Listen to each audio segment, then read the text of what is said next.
All right, so everybody that's listening, whether you're listening to us on one of the 25 radio stations or you're listening to us on one of the podcasting sites, we greatly appreciate that. If you're listening to us on the podcasting sites, like, subscribe, share. Obviously, you can't do that on the radio, but we still do have a lot of people listening around the country to these shows on the radio, so we do appreciate that as well. Very special guest, really excited to have her to talk about many different things. She does have a new book that came out last year, towards the end of the year in October. The book is Y'all Fired. It's a Southern Belle's Guide to Restoring Federalism and Draining the Swamp. This is Mandy Gunasekara. I probably screwed that up, and I was practicing right before, and I screwed it up. But I'm glad to have Mandy on. Mandy, how bad did I screw it up? It's Gunasekara, but you did a really good effort. Really good I effort. tried. Gunasekara. Anyways, we'll move on. I'll get it by the end, hopefully, God willing. But we'll move forward. You can find more about Mandy on Mississippi Mandy on Instagram and also on Twitter. It's Mississippi MG. Mandy, let's go right into the thick of things. Now, obviously, you were originally from Mississippi, still live there, I believe, in general, but obviously have been in D.C. Back and forth quite often. As a woman growing up in Mississippi, how was the politics? Was it always in your blood? Did you have a family that was in politics, or did it kind of come out of nowhere? Yeah, it was kind of in my blood. My grandmother actually started the Republican Party where they lived. So my grandfather was a part of a rural doctors program back in the 1950s, set up shop in a small little town called Decatur, Mississippi, which is the county seat of Newton County. Now, back then, being a Republican was not very popular. Mississippi was the heart of the Dixiecrats. And nonetheless, my grandmother and my grandfather, he was a doctor, she was a nurse. They were young entrepreneurs and they really liked conservative ideals, that approach to capitalism and smaller government in general. And so she started that party, and I was just exposed to that as an early age alongside my father. He was an active duty Air Force officer. So I just kind of grew up in the shadow of one person who was really active on the political side and the other person who every day said, you've got to find a way to serve your country. There's a lot of work that needs to be done and you need to be a part of it. So those two people together really are why I ended up in Washington, D.C., doing the various jobs that I did and had a big picture view of the political landscape. So, what's the difference between the rough and tumble politics of Mississippi compared to the swamp of DC? Well, I would say in Mississippi, at least the perception. I set aside for state politics because I've gotten a little involved in that, and that's its own beast of sorts. But I would say growing up, I had this picture that the voice of the individual voter actually mattered, and that we, the people, we could go to our representatives and they would represent our interests before Congress. Now, the reality is, you get to Washington, D.C., and I went in as people would characterize a policy nerd. I like to get into the weeds and the facts. I'm an attorney by trade, and I really dug in on a lot of energy and environmental policy. That's my safe place, if you will. But the truth is, the town is run by politics, which is the money. And it gets so skewed and corrupted in instances regarding third party interests that the majority of the American voters, I certainly, as a small town girl from Decatur, Mississippi, I had no idea about the millions, and now billions of dollars that were actually influencing policy decisions that have huge implications for everyday Americans' lives. I'm in Florida right now. Obviously, you hear the accent. I'm originally from Rhode Island, moved down here for college, my master's degree, worked in politics in the state of Florida. A lot's changed since I started in Florida, where Florida used to be a very big swing state, obviously throughout the 2000s and before that. Now it's more of a red state. Donald Trump starting at 2016, winning Florida by 1 point, 2020, winning Florida by 3 points, and then obviously in 24, winning by 13 points. A lot of people do make fun of the state of Florida because, we have a lot of people that move in, whether it's international, whether it's around the country. They call us dumb, but they do the same with Mississippi. Why do you feel like a lot of these liberals, maybe we should say that, do make fun of the states of Florida and Mississippi, calling us dumb, saying we're down in 49 out of 50 states for this, that, and the other thing. I think so much of the liberal mantra is living in the past, even though they claim to be progressives. But they still ascribe to Mississippi their thoughts and approach that many of them became interested in the state, which was in the 1960s during the Summer of Love and the civil rights fights, and it really came to a head. So I think a lot of people who are saying that, first, have never been to the state. Second, they've never met people from the state. And finally, they just ascribe this backwards looking mentality of what it means to be from Mississippi and what people from this area are actually like and represent. Mandy Gunasekara here on Fire Breathing Rob. The book is Y'all Fired, a Southern Belle's Guide to Restoring Federalism and Draining the Swamp. I do hope people follow her on Mississippi Mandy on Instagram. Also on Twitter, it's Mississippi MG. Definitely give her a follow on both platforms. As we continue on into the book, before we get into a lot of audience questions that we got for you, and also a lot of questions on the incoming Trump administration, but let's talk about the book. What made you want to write it? Obviously, you have a unique perspective. Is that the reason why, or were there other reasons? Well, there were two main reasons. One was some of the experiences I had are absolutely unbelievable, and I think the general public is very familiar with how President Trump had to deal with the deep state, if you will, the FBI investigations, the Department of Justice going after. I mean, we could go on and on and on. But what a lot of folks may not realize is the same treatment that he got. It really trickled all the way down through the political appointees. Anyone who deigned to work for him early on. I was on the receiving end of frivolous investigations that the people pushing those, they know they're frivolous, but they don't care. You still have to spend 20 to 40 grand on legal representation because it's very serious matters that they're bringing to the table. I was harassed when I was designated to be a representative for the president on an international trip as the follow up to the Paris Climate Accord. I was very involved with that because of my past in the U.S. Senate. The people at the State Department that are in charge of the logistics, the housing and logistics for appointees abroad, they put me in a sex hotel 45 minutes away from the actual negotiation. So I had these crazy experiences about the deep state. But I also remember when I was going in 2016, I knew I was going to go in and work for the president, and I was searching for a book or something. I like prep materials. I like to have some sort of roadmap from someone who's done it before of what to expect. And I really couldn't find any good materials to prepare me. So the motivation was one to just let this story out because it really is unbelievable the depths that the deep state would go, not just to stop policy decisions of the president, but to try to demean, demoralize, and discredit those of us that were willing to go in and help him achieve the vision that we all believe in. That was motivator number one. And motivator number two was to provide a roadmap for a young gun appointee that's full of excitement and patriotism, but has no idea what they're actually getting in. I just wanted to give them some guardrails and of things of what to expect and understanding of how we got to where the deep state is today, which is out of control and unchecked. That's obviously changed in the last few weeks, but finally a plan of action of things that they could do to help push back on this unfettered growth. And I really wanted them to have access to tangible substantive knowledge. Mandy, since you brought up the deep state multiple times, can you kind of go a little deeper into that? Because obviously, and people know this that have listened to this program multiple times, I've talked about it, that I used to be very far to the left. If somebody was saying deep state and all these other code words that are coming out now that I truly believe in now, but at the time I didn't, I would have thought they were batshit crazy. Obviously, a lot's changed for me in as far as that mindset.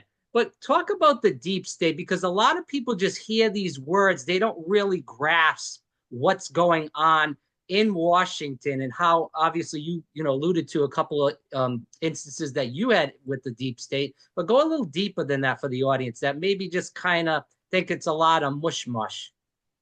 Yeah, I would say generally speaking, think about it as the more diplomatic way to talk about them is the permanent staff of Washington, D.C. And these are the people, when you go into an administration and agency, you basically have two classes of people who work there, your political appointees and then your careers, the people who this is their long-term career, hence the term. But the deep state isn't all the careers.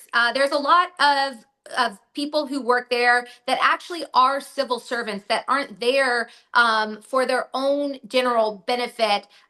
They actually believe in something bigger, and that is protecting the country. And so, whether it's a Republican or Democrat, they're going to do their job, they're going to do it fairly. And those people are civil servants doing what they're supposed to. There is a subset that generally all ascribe to the leanings of the political left, that if you're a Republican or a conservative coming in and you're a political appointee, they will do all that they can to thwart the political direction of the president of the United States and your ability to implement. So when I talk about the deep state, those are the people I'm talking about. And they have tools that, it seems as innocuous, but things, people in the general counsel's office that will plant what we called regulatory bombs in rulemakings. The agencies live and breathe by regulatory action, proposed rules to final rules.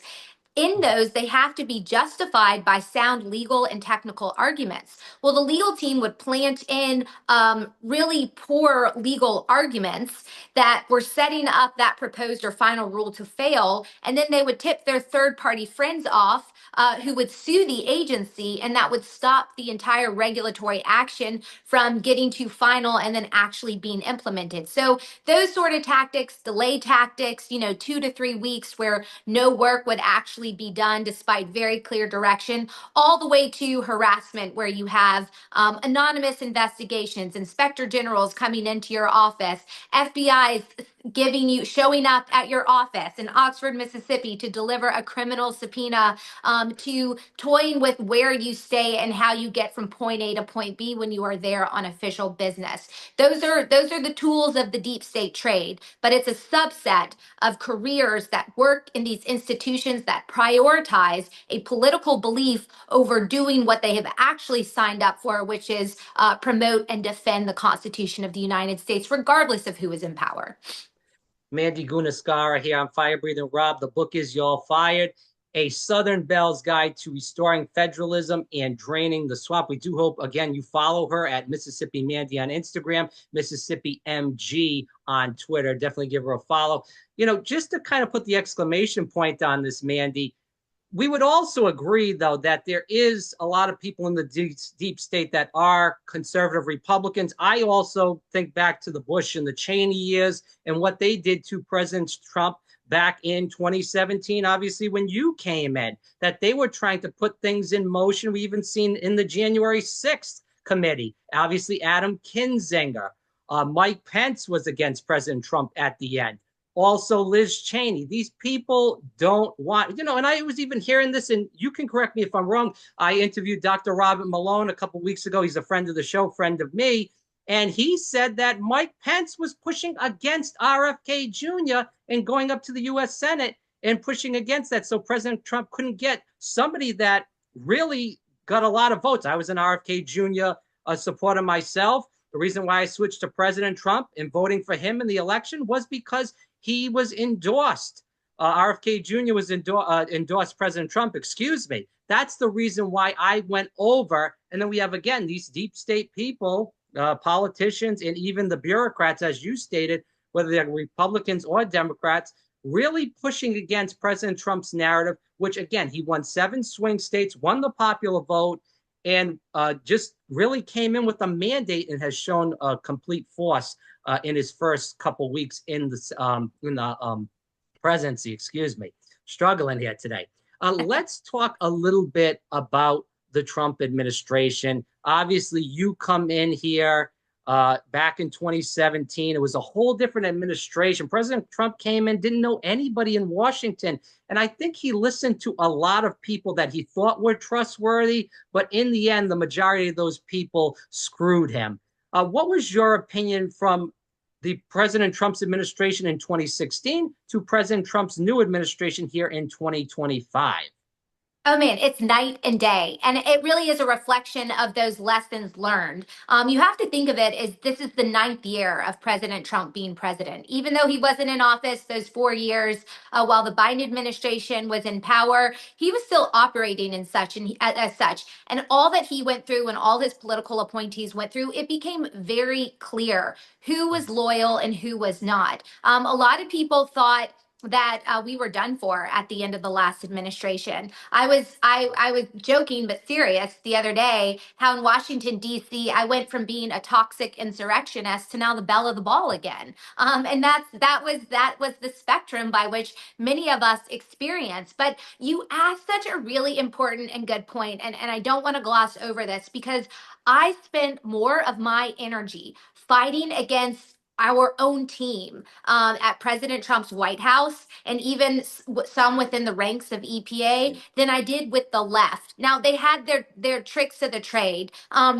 But walking into a meeting and, there's so much going on, you just don't realize what all you're up against. And you're spot on in that President Trump, and he's talked about this a lot, he didn't know about the business of DC and how it actually operates. It's like no other business in the entire country. And you have these entrenched people that benefit from the status quo. Those are people like Liz Cheney, Adam Kinzinger, Mike Pence, Bill Barr, all of these people who towards the end betrayed the president in really high level fashion. I mean, at EPA, we had people who quit their job a week before we were officially kicked out because they didn't want to be affiliated with insurrectionists because of the response to the January 6th. And most of us were looking around like, that is a bunch of BS.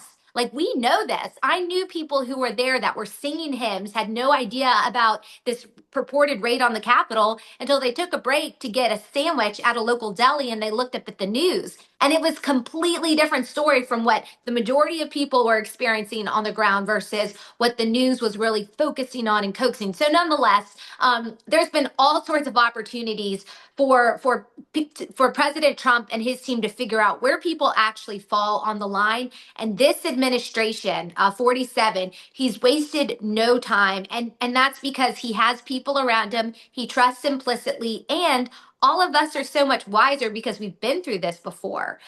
You don't really know what to expect when you're going in unless you've actually done it. And one other point I'll make is going in 2017, we didn't have the benefit of the support of previous Republican administrations. There were a few exceptions, and I was the recipient of one brilliant person who worked for Bush that really helped me set up operations at EPA. But most people didn't have that because people who worked for the Bush administration, they didn't want to be affiliated with the Trump administration. And so that lack of sharing institutional knowledge, it really resulted in us wasting a lot of time in those early precious days. You don't see that this go round. Well, Mandy, obviously we know the relationship between the Clintons and the Bushes. They're very tight. Obviously, what happened with Jeb during the primary in 2016, he was the front runner and Trump came in and took him out as far as that goes. So, yeah, they were not loyal to President Trump, and they were going to show that from the start to the finish. They're still showing that as it goes on. We even see the stuff during the inauguration where President Bush didn't look like he was very excited to be at President Trump's second inauguration. I want to talk about RFK Jr. As I said, I'm a huge supporter. I was even a supporter with him when he was a liberal and when I was very far into the kooky liberalism. Back in 2004, I was extremely young. He wrote an article in Rolling Stone saying that John F. Kerry did lose that election, but he was cheated out of it. He's also a hero to a lot of environmentalists. I'm sure you know this, is working in the environmental movement in general. And obviously, he's really pushing to help our children. This isn't a new thing. This is a thing that he's been pushing for many years. And as a person that has a sister that has autism, I really saw what RFK Jr. has done, along with Nicole Shanahan, who he ran with this time around, and really emphatically supported them. I want to talk about RFK Jr. Obviously confirmed 52-48. Mitch McConnell voted against him. He also voted against Tulsi, also voted against Pete Hegseth. So it's not new for anything. Plus, Mitch McConnell hates President Trump in general. Are you worried that, again, people like Senator Bill Cassidy, who did vote for RFK Jr., but did have a lot of these notes and stipulations of he was going to vote for him, but he needed this, that, and the other thing. Also, as you worked in the government, you know this, the lifetime bureaucrats that work in HHS are trying to make it hard, and they will be throughout probably the 4 years that he's in there, make it very hard for him to get a lot of good things done, whether it's on vaccines and making sure those are safe, but also to make sure our food and water are safe. Yeah, I mean, I am a full-blown ultra MAGA Republican, but I'm also a green juice drinking yoga mom, and I've been closely paying attention to a lot of the discussion around food. I mean, I think so much of these chronic health issues are tied to it. And as a mom going into the grocery store, it's just what do you get? What can you get that is free and clear of things that we know cause problems, and then what is in there that we don't even know because no one's talking about it yet because no one had the courage to ask the freaking question. RFK Jr., I'm so excited about him going into HHS. That is a behemoth of a bureaucracy, and it's ripe for reform. And there's just so many different issues. And I actually, I saw Senator Cassidy's questioning a little bit differently. Okay. My background, I used to help set up oversight committee hearings at the Senate Environment and Public Works Committee. We had to deal with our share of nominees on both sides of the equation. And I think it's important if senators do have questions, I'd rather them ask it in the public, lay the groundwork. And the reality of healthcare in this country, it is a very complex but also highly emotional issue for obvious reasons. I mean, it affects the lives and well-being of the American people. So I like to hear those questions. I loved his responses. You knew he was going to be ready, and I do think that type of questioning, what I've seen generally speaking, it tends to be the beginning of an authentic relationship between two principals, in this case, a senator and a secretary. But they know that they can go to one another. They're not necessarily going to be starting from the same page, but they can have a very thoughtful conversation about it. And I think that is what's really needed in a lot of policy areas, but especially in the healthcare. We haven't even had a debate about these things for so long because anyone asking questions about vaccines was anti-vaxxer. Anyone asking questions about, the presence of dye in various food or just the presence of some of these additives and oils, you were just kind of pushed off like you were some hippy dippy crazy person. And so we need to get away from that, those sorts of characterizations, and actually dig in and ask these questions because I think for the long term benefit, one of the areas where this administration can have the longest term benefit on generations of Americans is if we fix our food industry. Let's tap on to the first 26 days of the Trump administration. Obviously, almost the majority of the cabinet secretaries are confirmed. There's been a lot of great executive orders, which are great, and I stand by the president on every executive order he's made. But we do need the laws. There's only been, and you can correct me if I'm wrong, Mandy, on this, there's only been one law that's passed right now, and that was the Lincoln Riley law that went through the Senate. President Trump did sign that. Keeping men out of women's sports, the list goes on and on. Those are great EOs, but we do need these laws passed. Again, the men and women's sports, just particularly that one, speaking about that went through the House, it passed. It's in the Senate. It has not been taken up yet. And we need to get, again, these laws passed fully. The EOs are great, but again, Democrat comes in, Jared Polis, Josh Shapiro, whoever it may be, in 4 years. We hope not, but it could happen hypothetically. And with that said, they could just wipe those EOs straight out, just like, again, what President Trump did with President Biden's EOs. Yeah, and I think that's why two things are really important. One is you're right, we need Congress to back up a lot of what the president's doing. That's why the budget reconciliation discussions that are ongoing right now, that's going to be really pivotal. It's not going to be totally definitive, but really pivotal in shoring up a lot of these policies that President Trump has laid out. Now, a fair amount of the executive orders, they do fall squarely in that administrative authority, but what I think is the most important changes, and I talk a lot about this in my book. Now it's been phrased and turned into the Department of Government Efficiency, run by Elon Musk. But it's these structural changes, and this does require Congress. This is going to require Congress to back up the president in a lot of these budgetary and then structural ways. But even if a Josh Shapiro or somebody in the future comes in, a Democrat that really wants to turn back on the administrative state, it's going to be so important that this audit continues to occur. The American people see the depth of the waste, fraud, and abuse, and how the various agencies they just became ways for the left to implement their pet projects. Many of those pet projects fly in the face of what the majority of the American people believe in or would want their hard-earned taxpayer dollars actually spent on. So much of it too is prioritizing people outside of the United States versus taking care of the people and the citizens of this country first. So I think this audit's really important. The structural changes to reduce the size and scope of the agencies. I mean, if we can shore that up, that is something that even if a Democrat comes in, it's going to be really hard to turn that back on and build it back in the way that it has literally progressed. Largely since the 40s and 50s, completely unchecked.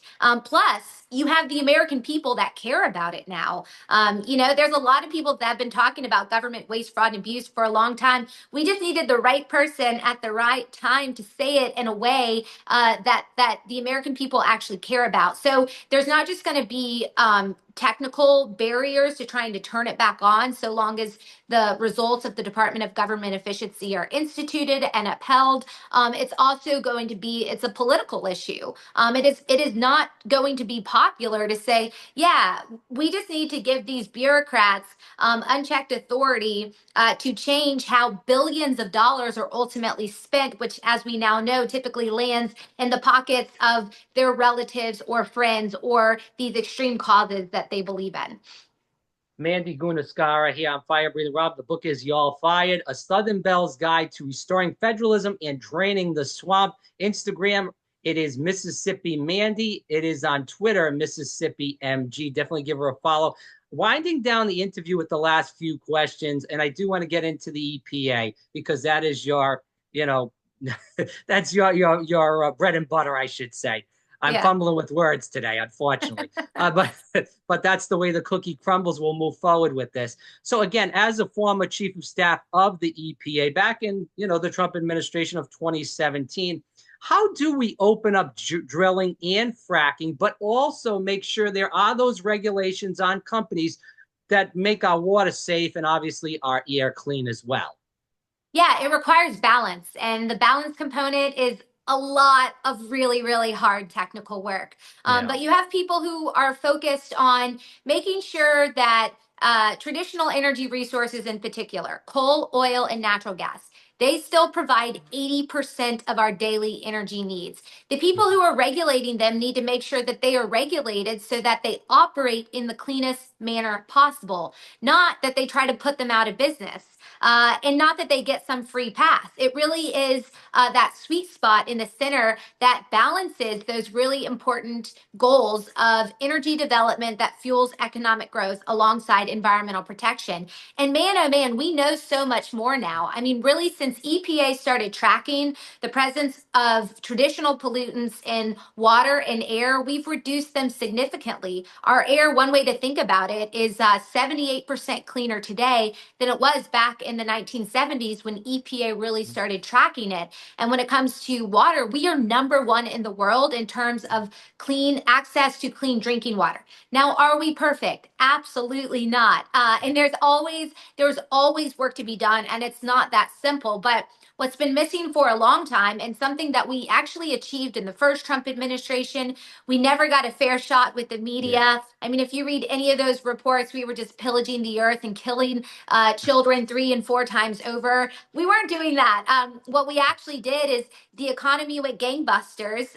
We became net energy, oil, and gas exporters for the first time in a long time, and we continue to reduce those emissions that the agency had been tracking for a really long time. So I would just encourage anyone who's curious about it, try to dig into the stories a little bit deeper than the headline in the first few paragraphs, because the story is ultimately there. And I think this go round it's a little bit better because the whole media landscape has changed, but nonetheless, the president understands how to achieve it. He's got some really great allies across the board with Chris Wright, who's over at Department of Energy.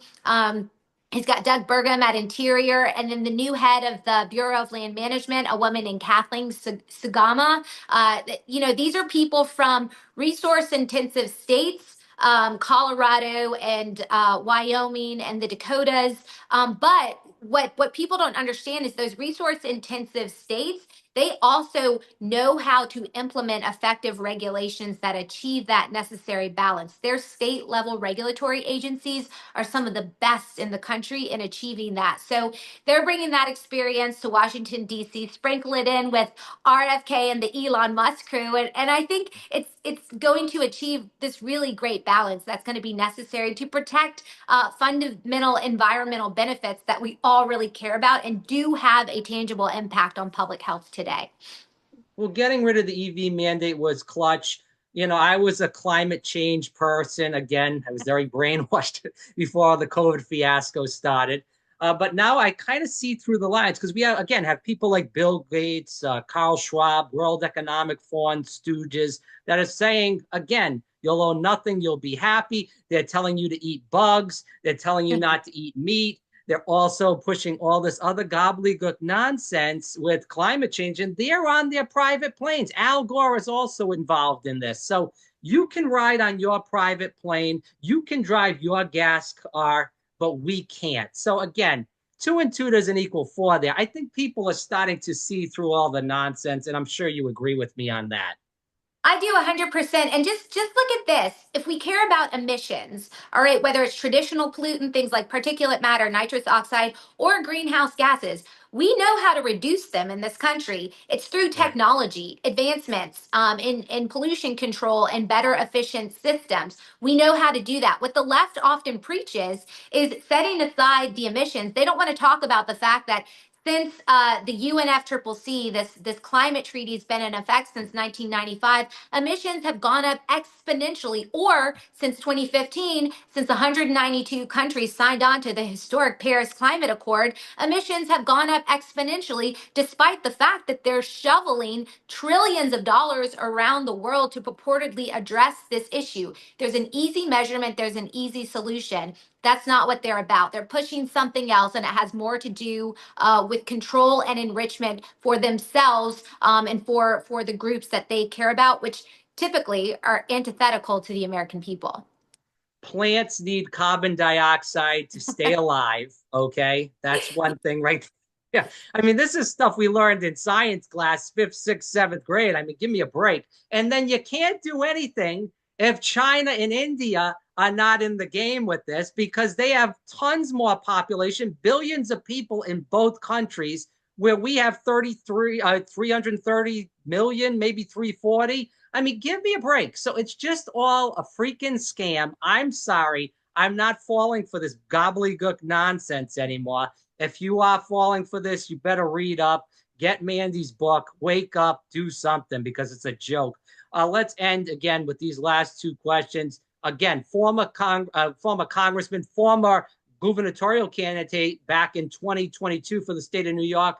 Again, Lee Zeldin is running the EPA now. What's your take on him? Positive, negative, mixed right now? What do you think? He's great. I think he's the perfect combination of what President Trump's looking for. He actually represented some really sensitive ecosystems in New York State, so he's familiar with particular clean water issues that affected that area. But then he also has the big picture. He's loyal to Trump, and then he understands the Green New Scam, if you will. He was fighting in the trenches, a lot of that in the House of Representatives. So I think he's the perfect combination of what the president needs. And importantly, the team of people he's brought in to support him from the administrator's office on down to the various sub offices, the air office, chemicals, water, and general counsel, top notch people. He couldn't have brought in better people. So I'm really excited. He's already off to a really great start. Wildfires in California, Lahaina. We got the hurricane in North Carolina. Still have the issues in Flint, Michigan, East Palestine, Ohio. What should the Trump administration do to help out all these people that have been affected? Again, when we are also worried about the debt and deficit of our country. Yeah, that's a really good question. I still think some resources need to be spent, but we need to make sure those resources that go to Flint, Michigan, they actually go to workforce training. So these state-of-the-art water cleaning systems that have actually been built out, they have a whole team of people, a pipeline of people, if you will, that are ready to go and to keep it operating, which also creates jobs and prosperity for that whole community. We need to make sure resources spent actually go to that and they don't go to some environmental justice group that ends up taking that money and spending it on political causes. That's the case at all of these various agencies. But I think the most important thing this administration can do is show up. Like, show up when these people are in need. Don't wait a few weeks. Don't wait until it works into your schedule. Go out there and talk to these people and see what's going on, because there's nothing more motivating for someone who has to go in and work in the hellscape that is Washington, D.C., than remembering the people who are in need and you have the ability to actually help them. There's nothing more inspiring and there's nothing that really helps you get focused. And so showing up and seeing that is so important for the collective momentum of getting things done for the betterment of people in need and for the growth of this country in general. Mandy Gunasekara here on the Fire Breathing Rub. Mandy, as we end the interview, I want to give you a last word to tell the audience, what you hope they took away from our conversation today, but not also anything else you'd like to explain to them. Yeah, well, I hope you'll go check out the book. I hope you get a clearer picture that this picture of democracy, the innocent one that I had even as a small town girl in Mississippi, it's still there, and it's up for us to step up to the plate and preserve it. And I think we have a once in a lifetime opportunity right now with President Trump and his team that understand how an unchecked bureaucracy should never have more sway in a constitutional republic than the individual voter. So I hope you read it. I hope you enjoy it. If you do, leave me a review, please. But also, I hope you take away something substantive that incites some degree of, you know what, I can be a part of it, and I can make a big difference. Mandy Gunasekara here on Fire Breathing Rob. It is Y'all Fired, a Southern Belle's Guide to Restoring Federalism and Draining the Swamp. Instagram, Mississippi Mandy. Again, on Twitter, it's Mississippi MG, excuse me. Mandy, thanks so much. Hope to have you on again sometime soon. Yeah, anytime, Rob. It's great to be with you.